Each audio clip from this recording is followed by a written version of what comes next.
एक शोरूम मालिकान की फ़हरिस्त में हमारे साथ इस वक्त एक कार डीलर मौजूद हैं, उनसे भी बात कर लेते हैं। अस्सलाम वालेकुम। वालेकुम, क्या हाल है? अल्हम्दुलिल्लाह बिल्कुल ठीक। अंकल आपका नाम? अब्दुल समद नाम है मेरा।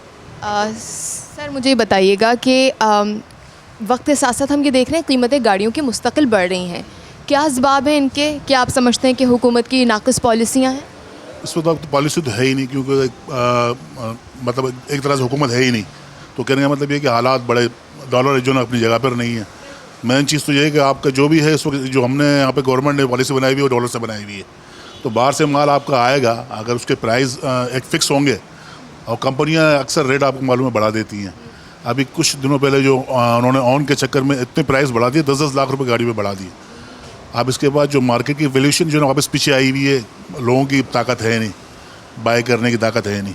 तो अब इसकी वजह से जो है इसके काफ़ी असरात ख़राब आए हैं। ये एक्चुअल इस फील्ड में नहीं, पूरी टोटली और ओवरऑल पूरे पाकिस्तान में जो है क्राइसिस है बिजनेस। तमाम इंडस्ट्रीज़ मुतासिर हैं, गाड़ियों की इंडस्ट्री भी मुतासिर है। अच्छा मुझे ये बताइएगा कि एक बड़ी वजह इसकी ये भी है कि इनकम पे, क्योंकि हम तो असेंबल करते हैं पार्ट्स, पाकिस्तान आते हैं, फिर यहाँ पर मेकिंग होती है, उस पर भी पाबंदी है, गाड़ियाँ आने पर पाबंदी है, तो उसकी वजह से भी यकीनी तौर पर बड़ा मुतासिर हो रहा है ये पूरी इंडस्ट्री। मुझे बताइएगा कि आपको लगता है आने वाले दिनों में ये कब तक ख़त्म हो जाएगी पाबंदी?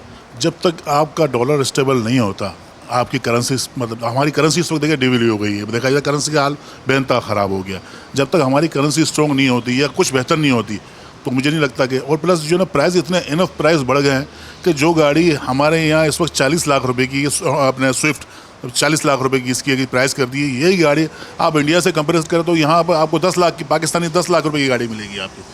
अब 40 लाख 10 लाख हम कहाँ से कहाँ बैठे हुए हैं। तो ये सब चीज़ें हमारे लिए जो है ना, ये सारे माइनस पॉइंट हैं। और प्लस जो है ना, अभी जो काम चल रहा था बिज़नेस, जो थोड़ा बहुत अपने सेल आउट हो भी माल रहा था, तो बैंक वगैरह जो है ना लीज पे गाड़ी दे रही थी। अब उनका मार्कअप भी इतना हाई हो गया है कि उससे भी बड़ा फ़र्क आया हुआ है। तो ये सब चीज़ें हैं। तो अब दुआ है अल्लाह से कि अल्लाह ताला मुल्क के हालात करेगा बेहतर, तो इंशाल्लाह ताला सब अच्छा हो जाएगा।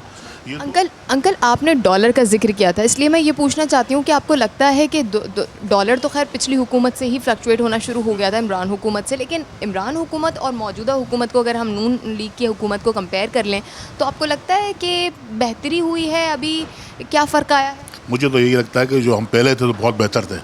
अब जो इसके बाद इमरान हुकूमत से भी पहले जा रहे हैं फिर, क्योंकि बेहतर तो बहुत पहले वो, इसके बाद इमरान हुकूमत भी, जो हमारा कोरोना आया, कोरोना के अंदर भी जो है ना, जो हमने उसमें जो सक्सेस ली, जो भी लिया, दुनिया के मुकाबले में बहुत अच्छे रहे हम। और हमारी जो अपने एक्सपोर्ट, बाहर जो माल भी हम भेज रहे थे वो भी बड़ा अच्छा जा रहा था, सारे एक्सपोर्टर भी बड़े खुश थे, मुल्क बड़ा बेहतर था। इसके बाद जो भी हुआ, इसके बाद जो बहुत बुरा हुआ, अल्लाह ताला बस बेहतरी का मामला फरमाए। हमारी तो दुआ है, ये मुल्क है तो हमें। डॉक्टर साहब के आने के बाद कह रहे थे स्टेबल हो जाएंगे, और आने के फ़ौरन बाद कुछ हुआ भी था, लेकिन वो बस 2-4 दिन की बात। वही था उनका, जो पहले भी जो उन्होंने जो करके गए थे, आने के बाद भी उन्होंने उसी पॉलिसी को अपनाया कि अपना पाकिस्तानी करेंसी को फेंक के डॉलर को कंट्रोल करना, वो पॉसिबल नहीं है। जब तक आपकी इनकम नहीं होगी तो आप किस तरह करेंगे? खैर ये तो हमारा तो लग्जरी आइटम है। यहाँ तो आप खाने पीने वाले के पास चले जाएँ, उनका इंटरव्यू ले लें आप, तो वो भी बताएंगे कि जो पहले हम अनाज बेचते थे और आज जो अनाज बेच रहे हैं, उस ज़मीन आसमान का प्राइस, मतलब उसकी क्वांटिटी में फ़र्क आ गया है। पहले हम जितनी जो सेल करते, आज हमारी सेल खाने पीने में लोगों ने रोक लिया। तो ये तो लग्जरी आइटम है। गोल्ड हो गया, गाड़ियाँ हो गई, ये बंदा कब खरीदता है? जब तमाम मामला से पुरसुकून होता है, इसके बाद बाई करता है इन चीज़ों को। अच्छा अंकल मुझे ये भी बताइएगा कि एक 30 से 40 हज़ार तनख्वाह कमाने वाला शख्स कैसे और किस पॉलिसी के तहत और कौन सी गाड़ी और किस तरह से मैनेज करते हुए बाय कर सकता है? बहुत सारे सवाल हो गए इसमें, लेकिन आपसे ज़ाहिर है आपका तजर्बा भी। बेटा अब ये बताएं, आपके 30, 40 या 50 हज़ार कमाने वाला अपने घर का ग्रोसरी और ज़रूरत पूरी नहीं कर सकता, तो वो गाड़ी किस तरह ले सकता है? कम से कम नॉर्मली एक बंदा है जिसकी कम से कम 1 से 1.5 लाख रुपए इनकम हो, वो तो शायद सोच सकता है पुरानी गाड़ी लेने के बारे में। नई गाड़ी वो तो वही ले सकता है जिसकी 5-7 लाख रुपए इनकम हो।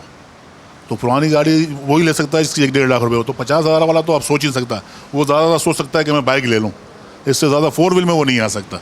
अच्छा आपका एक्सपर्ट ओपिनियन क्या है? आप क्या समझते हैं कि क्या चीज़ें हो जाएं तो इंडस्ट्री में बेहतरी आना शुरू हो जाएगी? सबसे तो पहले तो मुल्क के हालात बेहतर हो जाए, हम वन साइडेड हो जाए, मुल्क एक रास्ते पे आ जाए, एक डगर पे आ जाए। जो हमारे जो कन्फ्यूज़न जो है आवाम के अंदर, हुकूमत के अंदर, ये जब तक क्लियर नहीं होता, और फिर ये बिज़नेस के लिए भी हमारे ऊपर इतनी सख्तियाँ, इतनी पाबंदियाँ, इतने टैक्सेस लगा दिए गए हैं कि हम उन टैक्सेस से निकल ही नहीं पा रहे। तो जब तक ये मामला, ये मुल्क के मामला सही नहीं होते, हम इस जगह पे नहीं आते। इस वक्त तो समझ लें कि आप बंदा सर्वाइव कर रहा है, चाहे वो डीलर है, चाहे ऑनर है, बड़े से बड़ा आदमी भी जो है ना इस वक्त से बड़ी मुश्किलों से सर्वाइव कर रहा है। आप देखें ना, कंपनियां फैक्ट्रियां बंद हो गई हैं। अब ये टोयोटा कंपनी, होंडा कंपनी, अब इनके मोनोपोलीज ऐसी हैं कि इनके ऊपर चेक एंड बैलेंस भी नहीं है। वो जब चाहे जिस तरह चाहे प्राइस इनफ बढ़ा देते हैं। डॉलर अगर थोड़ा सा बढ़ा है वो अपने रेट से भी ऊपर ले जाते हैं। तो जब तक आपकी एक कोई पॉलिसी नहीं होगी, स्ट्रॉन्ग पॉलिसी, तब तक कुछ नहीं हो सकता। अच्छा, बड़ी हैरत की बात है कि बहुत सारी ऐसी चीज़ें हैं जिन पर पाबंदियां लगाई गई थी और पाबंदियां हटा दी गई हैं। कुत्ते बिल्लियों का खाना हो गया, मेकअप हो गया, लेकिन जो बड़ी ज़िंदगी की अब ज़रूरत सी बन गई है गाड़ी, लोग इसको अपने बिज़नेस के लिए भी इस्तेमाल करते हैं, कारोबार के लिए इस्तेमाल करते हैं, इन्वेस्टमेंट करना चाहते हैं, अपने पैसे बचा के किसी गाड़ी को ख़रीद के किसी ड्राइवर को देना चाहते हैं, किसी का रोज़गार लगाना चाहते हैं, एक लेजर, एक एक्स्ट्रा इनकम है जो वो कमाना चाहते हैं। लेकिन इन सारे अखराजात के बाद और जितनी गाड़ियों की कीमतें बढ़ गई हैं उसके बाद ये भी अब मुमकिन नज़र नहीं आ रहा है।